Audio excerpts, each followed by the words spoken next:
All right, so next is our P2A notes, real number system and order of operations. Previous notes were on solving word problems and kind of giving us a route to do that. Some really good practice. So if you still want work on that, please go back to those previous notes. But we want to make sure that we understand numbers and some terminology that you're going to see throughout the entire year of Algebra 2 and really in any level of math moving forward.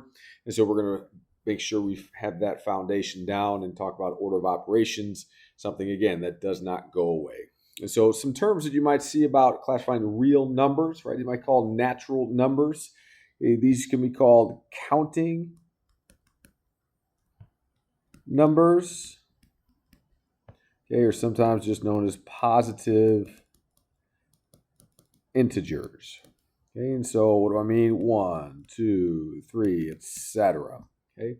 Now, whole numbers include these natural numbers, okay, but they also include 0. So natural numbers including 0. All right, so we got 0, 1, 2, 3, etc. Okay.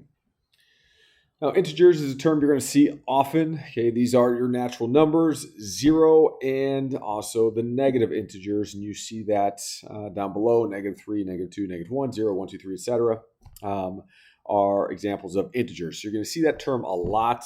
Give the an integer answer to, and so sometimes that can stop us because we don't feel like we understand what that word means. Basically any number that's not a decimal. Positive or negative, including 0, is an integer. All right, so let's take a look at rational numbers. Okay, all the numbers that can be written as quotients. Okay, quotients, okay, is another word for fraction. All right, so it can be written as quotients, okay, of integers. Okay, and so quotients must have a non-zero denominator. Okay, so if you plug that into your calculator, 5 divided by 0, it would come out either error or undefined. You can't divide by nothing. But if you had 0 in the numerator, 0 divided by 5, it would give you an answer of 0. If I had nothing and divided nothing by 5, it would still be nothing. All right, so just so you understand that if you put it in your calculator and what it means by non-zero denominator. Okay, because our fractions can be converted to decimals, rational numbers also consist of what's called terminating decimals. That's like 0.25. So 1/4, 1 divided by 4 is equal to 0.25. There's nothing else afterwards. Nothing else can be included. It ends, hence terminating. Okay, or repeating decimals, right? So if I have 2 divided by 3, that would equal 0.6, and that bar over top tells me that it's that number repeated infinitely. So 0.6 forever. All right, so those are terminating and repeating. Those are rational numbers. Okay, they are fractions of integers and either have a terminating or repeating decimal.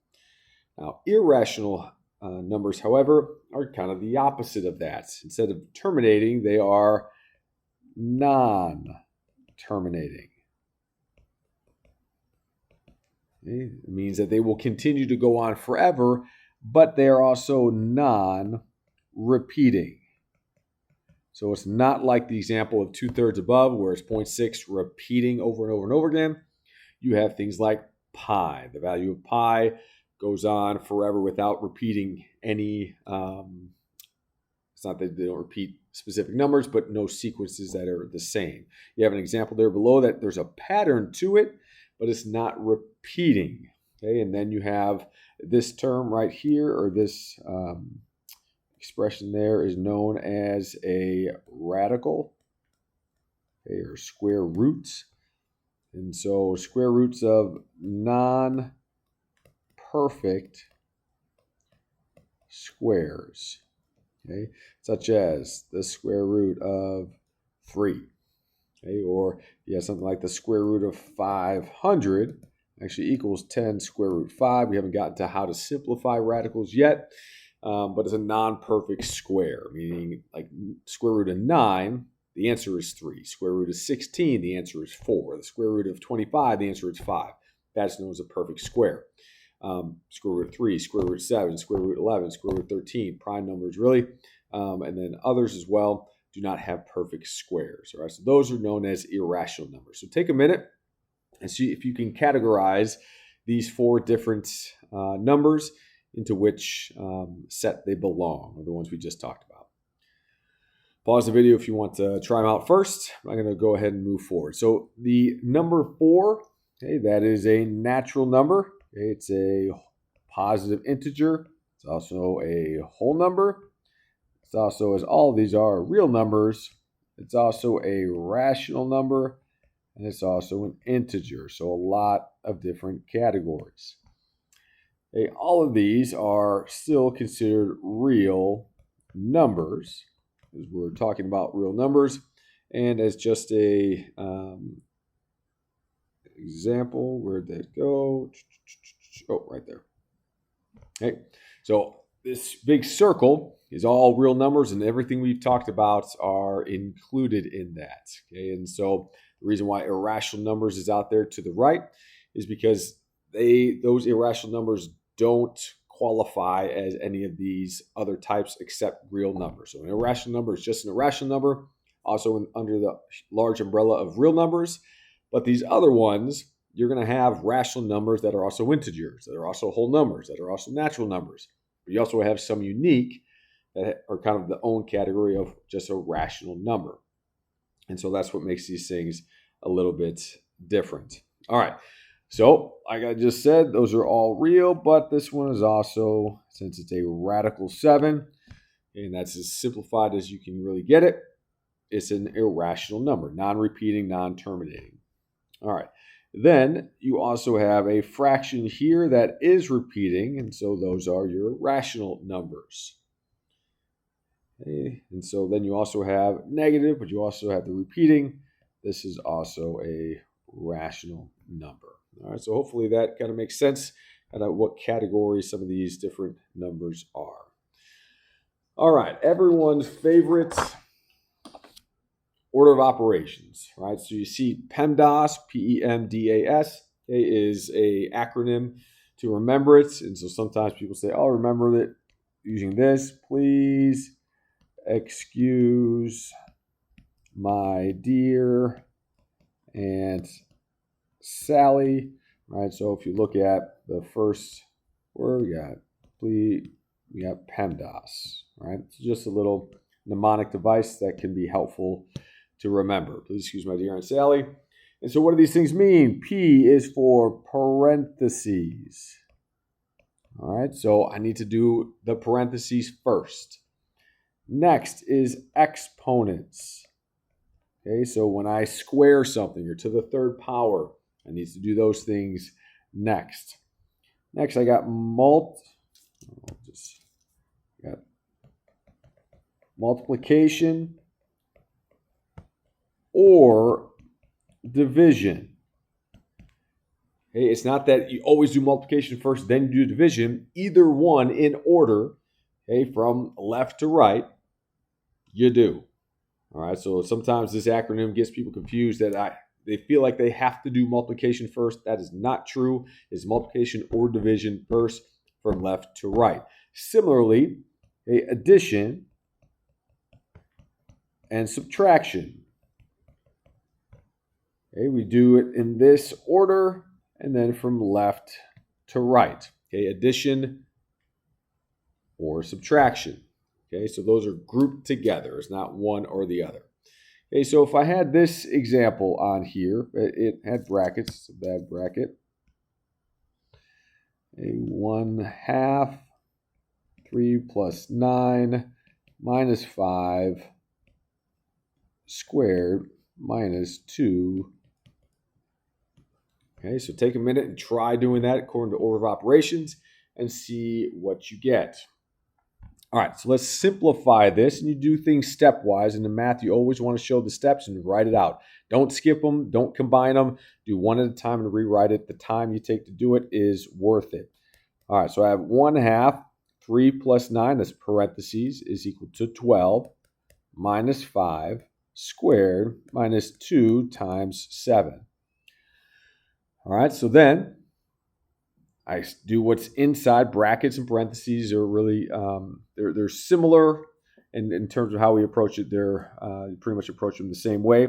All right, so then I do multiplication. So 1/2 times 12 is 6 minus 5 squared minus 2 times 7, which is 14. Okay, then I simplify this again. I get 1 squared minus 14, which is just 1 minus 14, which equals negative 13. So if that's what you got, and I say you approached it correctly. If not, then go back through and try and figure out where you may have made a mistake. Okay, so taking a look at each of these, right? It's just trying to understand negatives. Negatives are also not going away and can be confusing. And so making sure that we understand these different properties. If I multiply anything by -1, it makes that positive value then negative. So you see it with the variables on the left side. You see an example on the right side. But if I take the negative of a negative, it's basically saying what is the opposite of a negative number? It's a positive number. Or like number 1 property, what's the opposite of a positive number? A negative number. And so you can look at it kind of like that. Number 3, what that is saying is if I have one negative value, negative A or negative B, it doesn't matter, okay, then the product of those two numbers will always be negative. So I can multiply those two numbers and then put a negative on the front because it's really the opposite of A times B. And so for 4, if I have the opposite times another opposite or a negative times a negative, I will get a positive value. Okay. For 5 and 6, this is really how do you properly distribute a negative outside of parentheses. And so if inside the parentheses, it's adding them together, okay, I take the opposite of the value and then I can subtract it. This could also be written as negative A plus negative B. Okay, you can write it that way as well if that's easier to you, if you like to deal with adding, or the subtracting B is the same as adding a negative. All right. And then in this one for number 6, you're like, wait, why did they switch order? Well, because if you distribute that negative out, it also becomes negative A plus B, right? Because the negative of a negative is a positive. And so all they did was reorder this like that. Those are equal to each other. Okay. All right. Let's take a look at a couple examples here. You can pause the video and try them out yourself, and then restart when you want to see me go over it. Okay, so number 1 is a really great problem. It's a great problem because it gives you something that looks to be the same, but actually they are different. So this negative 4 squared minus 10 plus in parentheses negative 4 squared will give you a different value. Okay, people commonly make the mistake that this is a different number than, or different answer than it is. I believe 22 is the number that many get, but you'll see it's not quite the case. Okay, so the negative in front is not saying the value negative 4 times negative 4. They're saying negative 4 squared. Well, that becomes negative 16. Okay, so 4 squared is 16. I got the negative in front of it, so I put it in front of that value. So it's a negative 16, not a positive. Minus 10, then plus. Now this is the same as doing negative 4 times negative 4, which is a negative times a negative is a positive. So now I got negative 16 minus 10 plus 16. All right, then my positive and negative 16 cancel out, leaving me with my answer of negative 10. Okay. All right, let's take a look at number 2. So we got a positive and negative value. That's going to be rewritten as negative 30 minus negative 3 times 2 squared. All right, so I need to square that number first. And so it gets minus negative 3 times 4. Okay. So negative 3 times 4 ends up being negative 12. So subtracting a negative, it's like adding the inverse or adding the positive. So I get negative 30 plus 12. My answer is negative 18. Okay. All right, let's take a look at number 3. Okay, we're going to work inside parentheses first. 1 minus 4. I got negative of 1 minus 4, which is negative 3 squared minus 5 minus negative 4. Okay. So I'm going to see that negative 3 in parentheses is negative 3 times negative 3, which is 9. And I put the negative on in front of it, so it's negative 9 minus 5. And if I'm subtracting a negative, I'm going to add the opposite, becomes plus 4. Okay. So I got negative 9 minus 5 plus 4. Okay. Negative 9 minus 5 is negative 14, plus 4 is then negative 10. All right. And so let's try this one. I got negative 2 in parentheses, so I'm going to rewrite it negative 2 times negative 2 squared, which is 4. And so negative 10 minus 4 gives me negative 14. All right, so in this video, we talked about negatives, critically important. We talked about order of operations. We got some categories for different numbers and some terminology we're going to see. And so please be sure to go back, do some more practice. There's great value in really solidifying your understanding of negatives and the order of operations. Because again, that will be incorporated in everything we do moving forward. All right, guys. Hope this makes a little bit more sense for you. Thanks for watching.